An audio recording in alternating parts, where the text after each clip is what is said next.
C'est parti.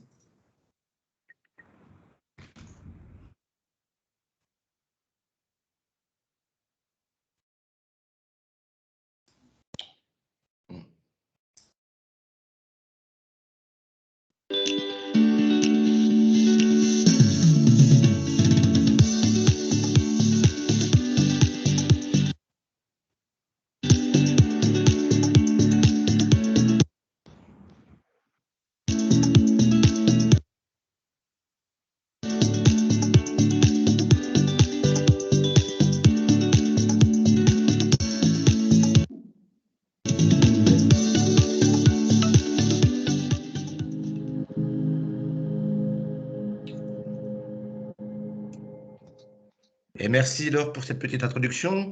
Donc, je suis Ali Betayeb, donc je travaille à la région et j'aurai le plaisir donc d'animer cette première session.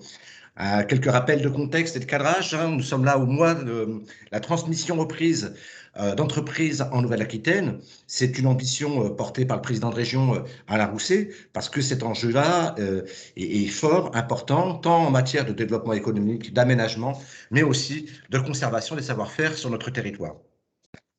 Donc, nous avons toute une série de rendez-vous auxquels vous serez associés. Et là, nous avons aujourd'hui ce premier webinaire dont la thématique est de la promesse de vente à la reprise effective. Quelle démarche à réaliser, en tout cas. Et nous avons donc Lucille Vallée avec nous. Bonjour, Lucille.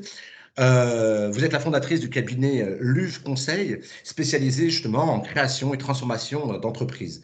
Notre volonté, c'est d'associer une experte sur le sujet pour accompagner, en tout cas, donner, susciter des vocations, des envies et de transformer l'essai, si je puis dire. Vous intervenez sur 3 départements, alors 2 de notre région et 1 d'une région voisine. Vous intervenez, vous opérez donc dans la Vienne, dans les Deux-Sèvres et en Vendée. Vous avez une formation universitaire dans le domaine de la finance. Vous êtes même bilingue puisque vous êtes diplômé de l'université St Andrews en Écosse. Après plusieurs années d'expérience dans le domaine de l'audit, de la responsabilité, vous avez été responsable administrative et financière à la fois dans le secteur public et privé, ce qui est assez rare pour le souligner. En tout cas, voilà, Lucille Vallée, soyez la bienvenue. Et donc, si vous en êtes d'accord, ce que nous avions défini, c'est que nous aurons donc 3 temps de présentation. Un premier temps sur la définition de ce que c'est qu'une promesse de vente, de ce que c'est qu'une reprise effective, à la fois dans le domaine juridique, administratif, procédural notamment. Puis, globalement, la boîte à outils, si je puis dire, puisque nos participants aujourd'hui ont envie aussi de savoir à qui se renseigner, vers qui s'orienter. Et enfin, puisque fidèle un peu à la philosophie de Nouvelle-Aquitaine, nous sommes pour la preuve par l'action. Et donc, de quelle façon vous pourriez partagez avec nous vos expériences sur une expérience à un bon souvenir, puisque la vie est faite de belles rencontres surtout et d'occasions réussies et transformées. Merci Lucille, c'est à vous. Bah, merci beaucoup Ali pour cette présentation. Déjà, je suis honorée de lancer le bal sur ce mois de la transmission. En tout cas, le bal des webinaires, parce que comme vous l'avez dit tout à l'heure, il y avait déjà le lancement, la journée du 19 octobre, qu'on peut retrouver sur YouTube. J'ai regardé une bonne partie, j'étais en direct avec vous, je vous ai regardé, et il y a une bonne partie des réponses. Donc pour ceux qui ont déjà suivi la journée du 19 octobre, il va y avoir des éléments qui vont être répétés ici, mais c'est pas plus mal. Et il y aura effectivement des choses nouvelles, ne serait-ce que mon partage d'expérience. La pédagogie, c'est la répétition, Lucille. Voilà, c'est ça. Pédagogie par la répétition. Écoutez, si vous le voulez bien, alors, je veux bien que vous mettiez le support. Je vais m'aider d'un support. Je vous remercie beaucoup.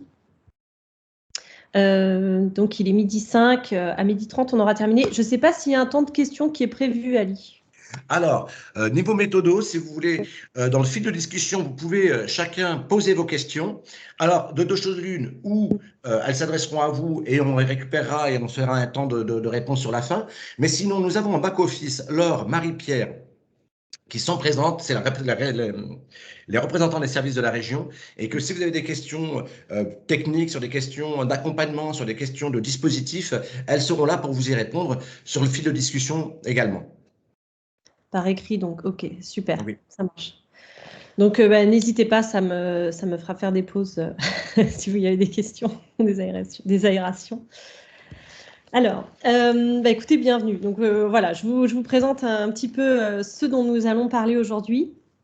Je vais mettre l'accent sur un aspect de la session de fonds de commerce ou de la session d'entreprise. C'est cette période qu'il y a entre la promesse, donc le document où le repreneur s'engage à, il promet de reprendre, et la session effective, le jour où il récupère les clés. Donc, quelle démarche réaliser dans ce laps de temps qui est souvent très critique et qui est très important pour une session d'entreprise et pour qu'elle se passe bien. Alors d'abord, si vous voulez bien passer à la deuxième slide, s'il vous plaît, Laure, merci. Qui suis-je pour que vous sachiez un petit peu qui vous avez en face de vous aujourd'hui. Je ne savais pas s'il y aurait la vidéo, donc j'avais mis une photo, vous voyez ma tête. Donc Lucille Vallée, c'est mon nom. LUV Conseil, c'est un cabinet indépendant. Je suis seule dedans aujourd'hui et j'accompagne en fait dans leur gestion administrative et financière des petites et moyennes entreprises. Donc entre 0 et 15 salariés à peu près. Voilà, quand c'est au-dessus, en général, il y a le cabinet d'experts comptables ou le cabinet juridique qui va gérer ce que je peux faire moi dans mes missions habituelles, création de société, transformation. Et parfois même dissolution aussi. Donc toutes les étapes un peu critiques de la vie d'une entreprise. Et naturellement, j'ai eu de plus en plus de demandes sur des transmissions d'entreprises, des personnes qui voulaient vendre leur fonds de commerce ou leur entreprise et les reprendre. Et donc, comme il y a des habilitations à avoir, des assurances, un respect d'une législation qui évolue évidemment chaque année, voire plus, je me suis associée à un réseau pour pouvoir faire ça et pour pouvoir répondre à ces demandes-là. Et donc, je me suis associée au réseau Arthur Lloyd, qui fait partie des cabinets privés qui font de la transmission d'entreprise. Mais il y en a d'autres. Donc, effectivement, j'opère et nous opérons chez Arthur Lloyd Poitou-Vendée, en Vienne, Deux-Sèvres et en Vendée. Si vous êtes d'une autre région et que ça vous intéresse, ou même sur la même région, mais que vous voulez d'autres cabinets, parce que les uns peuvent avoir des spécificités que nous n'avons pas, n'hésitez pas à me poser la question ou à les poser à vos interlocuteurs à la région. Voilà, je me ferai un plaisir de leur répondre s'ils ne savent pas vous répondre directement. Nous pourrons avoir le document. Vous demanderez aux organisateurs, moi, ce qui me concerne, ça ne me pose aucun souci de vous transmettre ce PDF. Voilà, avec plaisir. Alors, du coup, les modalités d'intervention, pour être clair sur pourquoi je m'adresse à vous aujourd'hui et que vous voyez un petit peu dans quel cadre j'accompagne des transmissions. Il peut y avoir deux phases, en fait, enfin, il y a deux côtés. Le côté repreneur, comme vous voyez, à gauche. Et là, c'est vraiment en tant que LUV Conseil que j'interviens parce que je vais accompagner souvent le créateur d'entreprise qui se pose la question de racheter un fonds de commerce ou une entreprise déjà faite. Et donc, je vais pouvoir l'aider à déterminer si c'est la bonne stratégie pour son projet, si ça correspond à son profil, à sa psychologie, à son projet en général. Je peux aider à rédiger le budget, à le présenter devant les financeurs, et je peux également rédiger les statuts pour créer la structure et éventuellement racheter le fonds de commerce derrière avec cette structure. Et donc, il y a le côté vendeur, comme je disais tout à l'heure. Alors, vendeur, c'est vraiment soumis à des assurances et des obligations particulières qui sont du même ordre qu'un agent immobilier d'entreprise. Donc, c'est la même loi, c'est les mêmes assurances que pour un agent immobilier d'immobilier. Donc, Arthur Lloyd, si vous allez sur le site d'Arthur Lloyd France ou Arthur Lloyd Poitou-Vendée, vous avez globalement bureaux, locaux commerciaux et fonds de commerce. Et ça fait partie de la même méthode de travail. Ce sont les mêmes réseaux. Ça s'explique sur certains dossiers. Si j'ai du temps, j'y reviendrai, mais je ne veux pas vous embrouiller avec les termes trop techniques. Voilà. On peut passer à la slide suivante, s'il vous plaît. Voilà. Et donc là, les termes techniques que je vais aborder, aujourd'hui, il n'y en a que deux. Mais si vous avez des questions, n'hésitez pas à les poser. Ou soit j'y réponds aujourd'hui, soit j'y réponds une autre fois. Vous pouvez me contacter et puis on en parle en direct, ensemble. Je vais essayer de me cantonner à ces deux termes-là qui déjà sont assez compliqués, je trouve. C'est la différence entre fonds de commerce et entreprise. Le fonds de commerce, quand on parle de vente de fonds de commerce, c'est l'enseigne, la clientèle, les agencements et les aménagements qui peuvent se trouver dans un local. Le droit au bail, c'est-à-dire qu'il n'y a pas forcément la vente des murs, il peut y avoir juste le droit de louer les murs. Et le personnel. Je vous donne un exemple classique, un restaurant. Quelqu'un qui rachète un fonds de commerce de restaurant, il récupère, je sais pas, Pizza Bordeaux, donc ça c'est l'enseigne avec la pancarte. Il récupère donc la clientèle qui vient et qui ne voit pas à première vue que le fonds de commerce a été vendu à quelqu'un d'autre, hein. Donc le cuisinier est toujours le même parce que le personnel est toujours là. Les agencements, le bar sont là, la machine à café est toujours là, et le repreneur a récupéré également le droit au bail, donc il a toujours le droit de louer le local commercial. C'est juste c'est l'exploitant qui change. Voilà, ça c'est la vente du fonds de commerce. Et quand on vend une entreprise, on vend non seulement le fonds de commerce, mais on vend avec toute la structure juridique qui détient le fonds de commerce.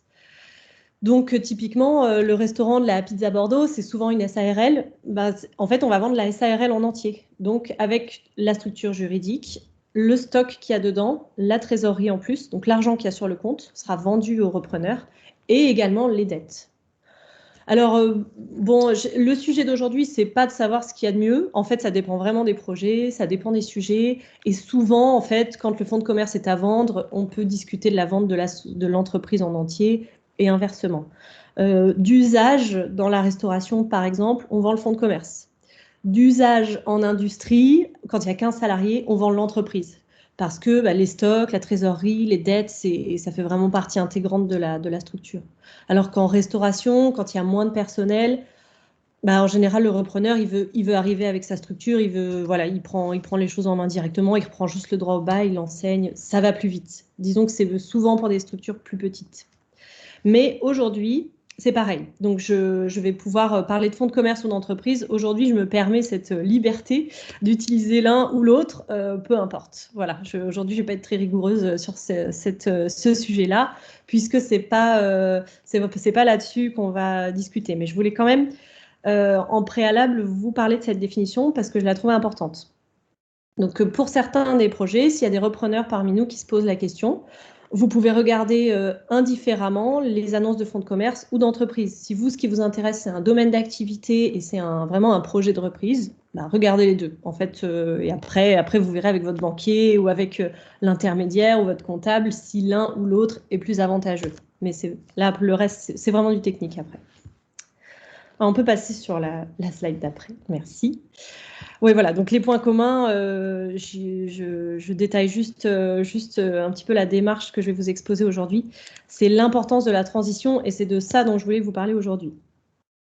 Les démarches sont à la fois administratives et financières, donc là c'est vraiment du concret, et humaines et psychologiques. Est-il possible de vendre une micro-entreprise? Alors, a priori, je ne sais pas sur la structure juridique.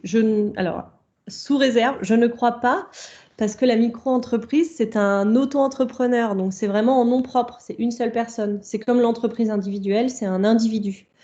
Par contre, le micro-entrepreneur peut vendre son fonds de commerce, puisqu'il peut vendre son droit au bail, il peut vendre son aménagement, il peut vendre sa clientèle.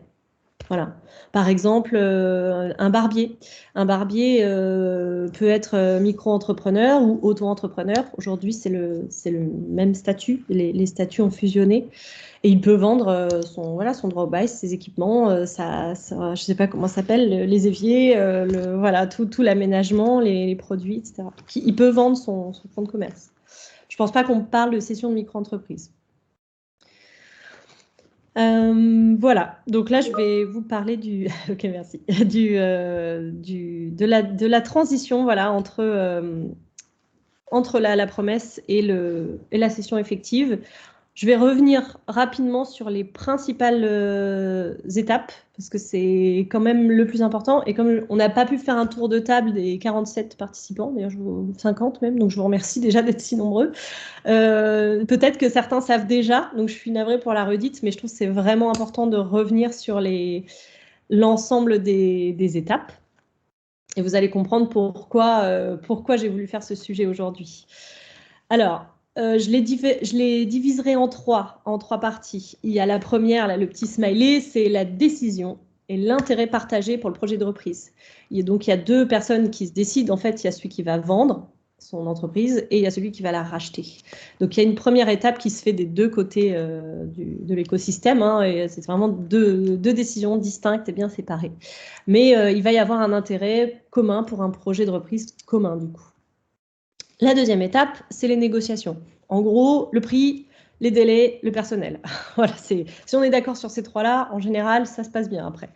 Mais ça peut être très long. Et la troisième partie, qui est la rédaction des actes et les demandes d'autorisation, qui est plus administrative. Alors, si on passe à la slide suivante, on va détailler un petit peu les étapes clés de la première partie, donc la décision et l'intérêt partagé pour le projet de reprise. Donc, comme je disais, il y a une prise de décision à un moment donné.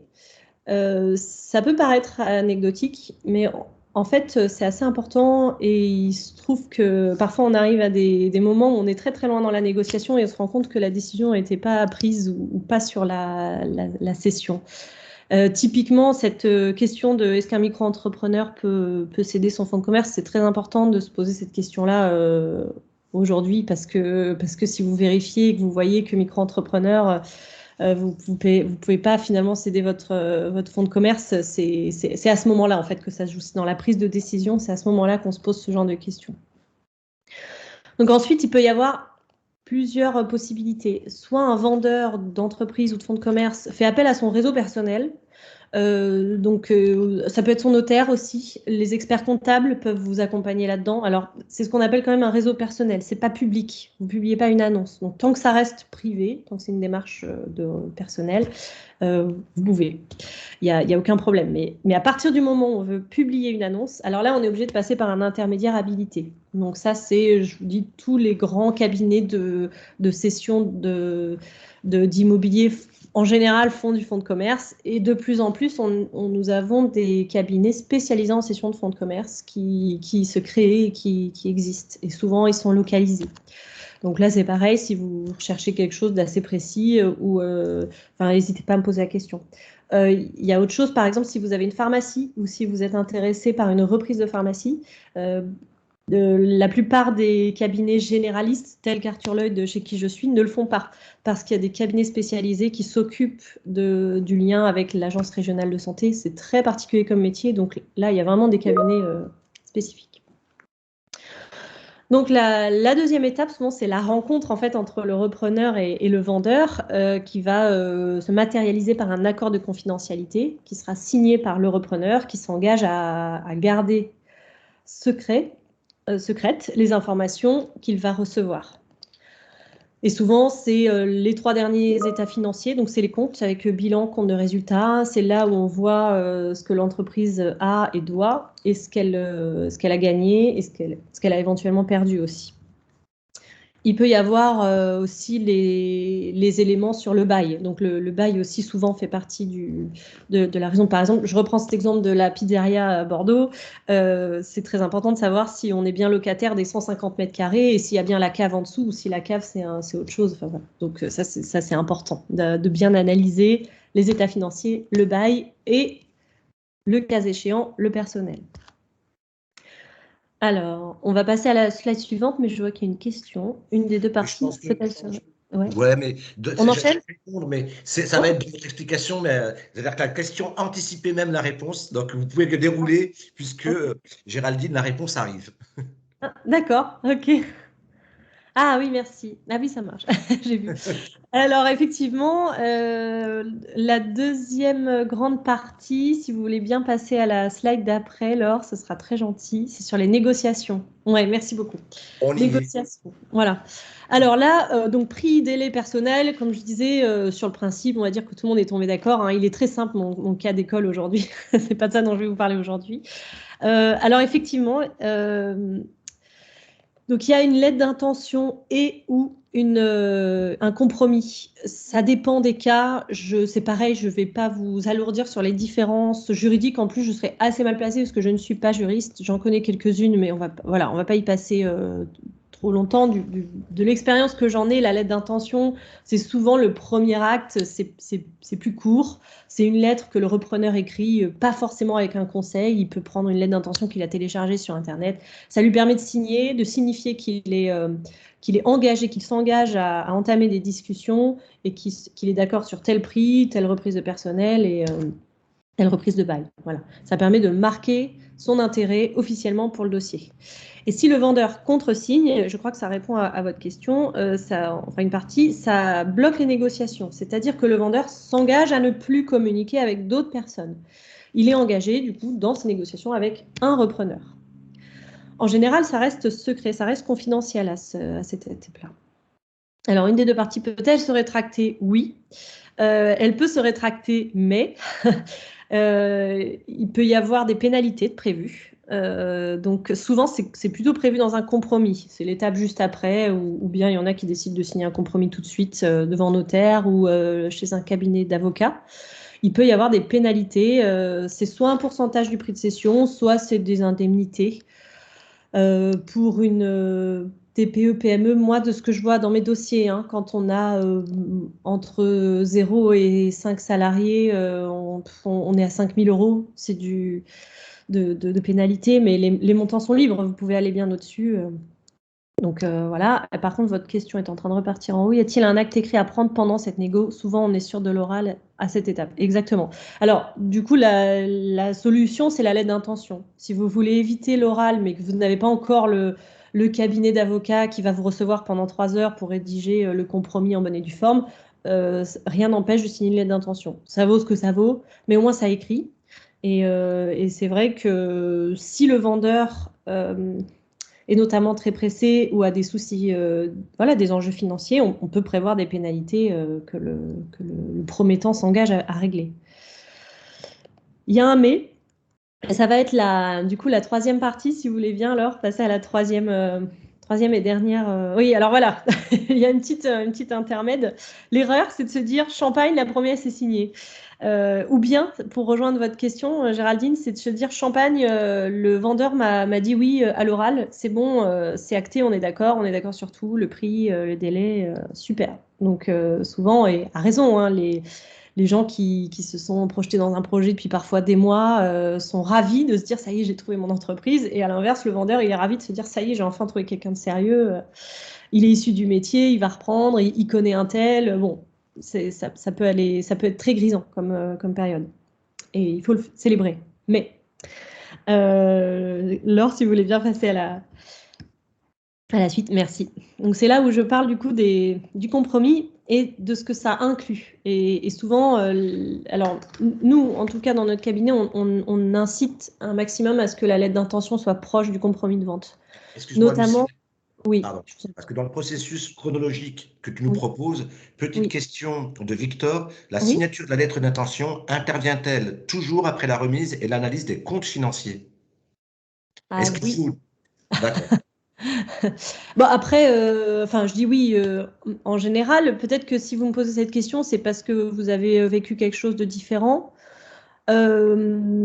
J'imagine un cas de figure, comment dire, où la boutique serait particulièrement connue. Je donne un exemple fictif complet, hein. Je sais pas, un chocolatier qui aurait 500 ans d'histoire dans une petite ville avec une clientèle incroyable et du tourisme vraiment national fait pour ce chocolatier-là. Voilà, une boutique qui attirerait un monde fou. Peut-être qu'il y aurait un repreneur qui écrirait une lettre d'intention sans avoir vu les états financiers. Ça, c'est possible, en se disant, moi, de toute façon, même si c'est pas rentable, je m'engage à racheter le fonds de commerce pour ce prix-là. C'est un exemple. Il y en a peut-être d'autres. Si vous voulez me préciser un peu votre question pour me dire pourquoi. Donc c'est possible. Maintenant, quand il y a un cabinet de conseil ou un intermédiaire, non, ça se fait pas. Enfin, on fait toujours en sorte que le projet, les états financiers aient été communiqués. Alors, Lucie, vous êtes sur une approche traditionnelle du fonds de commerce ou de l'entreprise. Aujourd'hui, on l'a vu avec le Covid, par exemple, la question du e-commerce, au fond, ça fonctionne comment? C'est pareil? C'est parce que le grand chocolatier peut vendre en ligne, par exemple.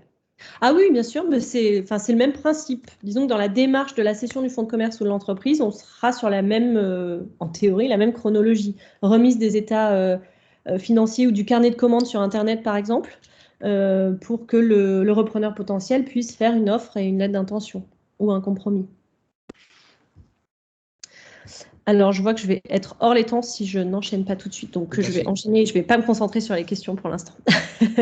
Voilà. Et ensuite, du coup, on a la levée des conditions suspensives, et je vais y revenir après, et la signature du protocole de cession. Et donc là, dans mes slides suivantes, on va détailler un petit peu. Voilà, on se rappelle de l'erreur. Champagne, c'est signé. Et donc, il y a 3 aspects que je voulais voir avec vous aujourd'hui. Le premier, je vais aller assez vite, c'est celui-ci, c'est pour que la cession se fasse.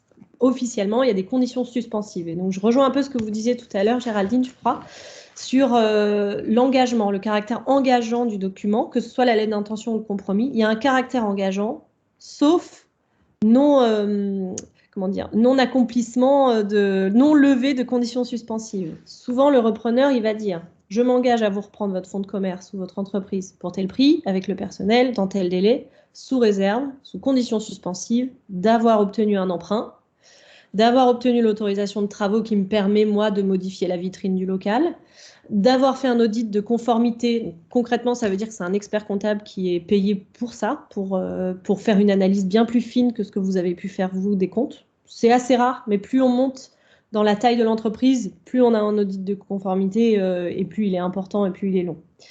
Il peut y avoir d'autres conditions suspensives, obtention de licence, par exemple la licence 4 dont je parlais, on peut racheter un bar pour en faire un restaurant ou inversement. Bon, voilà, il peut y avoir des conditions administratives à remplir. Et si la condition n'est pas remplie, ça n'est pas la faute du repreneur, entre guillemets. Et donc là, il ne paiera pas les pénalités. Il est levé vis-à-vis de ses engagements. Mais à l'inverse, le vendeur peut mettre des conditions. Il peut contresigner en disant « Ok, sous réserve que les demandes d'emprunt aient été faites dans les 15 jours auprès de 3 banques différentes. » Voilà, c'est à double sens. Donc, à vous d'être bien vigilant, à vous protéger, tout en engageant l'autre aussi. Et ça, c'est assez, voilà, ça, c'est assez important. Et selon les dossiers, il n'y a pas 2 fois les mêmes conditions suspensives selon les cas. Voilà, même 2 restaurants, on va avoir des conditions suspensives très différentes. Ça dépend vraiment des dossiers. Sur la slide suivante, si vous voulez bien, là, c'est vraiment là-dessus que je voulais vous sensibiliser aujourd'hui. C'est pour que non seulement que la session se fasse, mais pour qu'il y ait une bonne passation. Vous l'avez peut-être entendu aujourd'hui, j'ai beaucoup parlé de confidentialité, de secret. Dans une transition, c'est là l'enjeu, je trouve, hein, d'une bonne passation d'entreprise, c'est d'arriver à lever le secret au bon moment.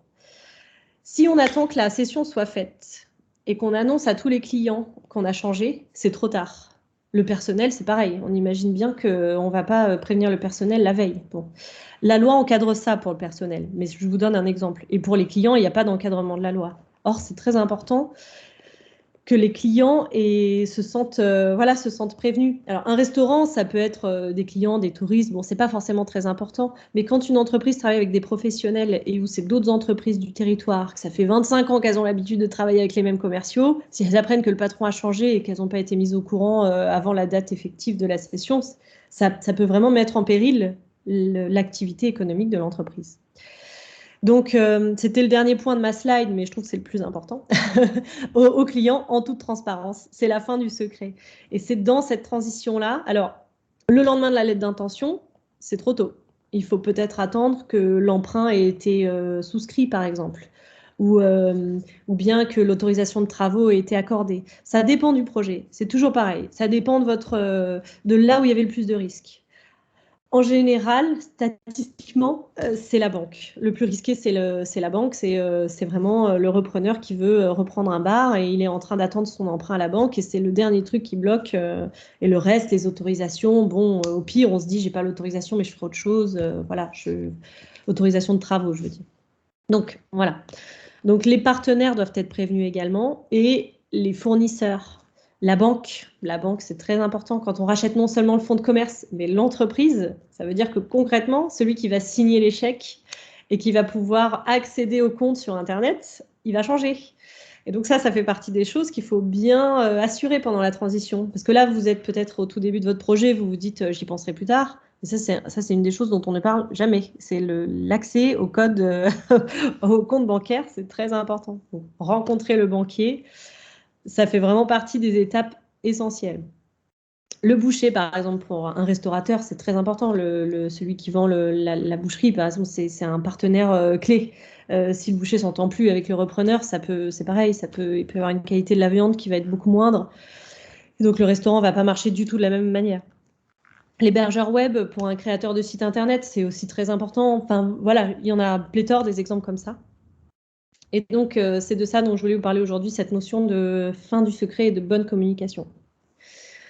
Et dernière slide, si vous voulez bien, merci Laure. Dans l'idéal, c'est mon bonus aujourd'hui et c'est ce dont je voulais vous parler parce que Ali m'avait effectivement dit aujourd'hui de vous partager une anecdote sur quelque chose que j'ai fait moi en tant qu'intermédiaire. Alors là, pour le coup, j'avais ma casquette Arthur Lloyd. Et alors, c'est assez ironique parce que ça a été le plus beau coup de cette expérience. Ça a été le jour où on a réalisé qu'il y avait trop d'intermédiaires. C'est pour ça que je vous écris ici la communication d'homme à homme. Alors, j'aurais pu la faire en version inclusive, hein, c'est d'humain à humain, si vous voulez. Il ne faut pas oublier qu'un vendeur, c'est avant tout un humain qui vend son bébé. Et un repreneur, c'est quelqu'un qui investit tout un projet de vie dans cette reprise. Et n'oubliez pas que parfois, les intermédiaires, ils objectivisent toutes les démarches. C'est très bien pour les banques, c'est très bien, il faut bien valider les dossiers d'autorisation, d'urbanisme, financière, d'accord. Mais il y a aussi l'humain derrière, en fait. Une entreprise, c'est un organe vivant, hein, c'est un ensemble d'humains qui travaillent ensemble. N'oubliez pas que vous êtes des humains et essayez de garder le contact en direct. Et là, partage d'expérience d'une transition qui s'est très bien faite, alors qu'à un moment, les intermédiaires, les conseils différents s'entendaient plus très bien. Il y avait des vraies tensions pendant l'audit de conformité. L'expert comptable du repreneur était très critique par rapport à la comptabilité qui avait été faite pendant des années par l'expert comptable du vendeur.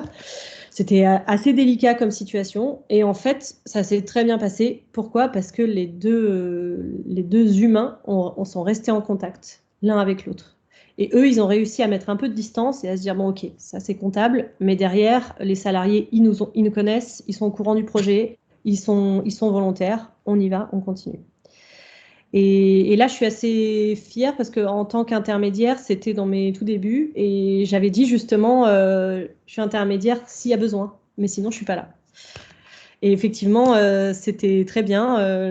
Voilà, la première réunion, il y avait tout le monde autour de la table. On était une vingtaine de personnes autour de la table. Ça s'était assez mal passé. Et j'avais réinvité le vendeur et le repreneur à se revoir le lendemain. J'avais réservé une table de restaurant pour deux et moi, je suis partie. J'avais juste réservé le restaurant et je suis partie. Et ils ont déjeuné ensemble et depuis, ils avaient chacun le numéro portable de l'autre. Et ça a été beaucoup plus simple pour la suite de l'aventure. Donc, si on retient votre exemple, c'est limiter le nombre de parties prenantes quand c'est possible. Alors, limité ou pas, parce qu'il y a des grosses entreprises, c'est pas possible. On est obligé, et puis il faut être bien entouré. Un expert comptable, il va être hyper important pour la fiabilité des chiffres et pour que l'emprunt soit levé auprès de la banque. La banque, c'est un partenaire aussi. Il y a souvent des avocats. Quand il y a des salariés, c'est très important. Mais à force de donner des conseils pour défendre les intérêts de leurs clients, ils oublient qu'il y a un compromis. En fait, on dit bien un compromis de vente. Un compromis, c'est chacun se dit, bon, bah oui, il y a un risque, bon, bah je le prends. Voilà. Et voilà, c'est pour ça. Merci Lucille, en tout cas, moi c'était ma première. Merci pour cet effort pédagogique, didactique, la clarté du propos. J'en ai beaucoup appris aussi. Donc merci infiniment Lucille. Vous pouvez laisser afficher vos coordonnées si vous le souhaitez un peu plus longtemps pour que, s'ils le souhaitent. Mes collègues Laure et Marie-Christine qui sont avec nous vous ont cité également la possibilité de prendre contact avec les chambres consulaires, les chambres de métiers et autres. Pour la poursuite de l'agenda du mois de la transmission reprise des entreprises en Nouvelle-Aquitaine, rendez-vous sur le site entreprise au pluriel.nouvelle-aquitaine.fr. Vous aurez tout l'agenda, le programme. Je vous dis à bientôt, bon appétit et merci encore. Merci à vous Ali et merci à tous.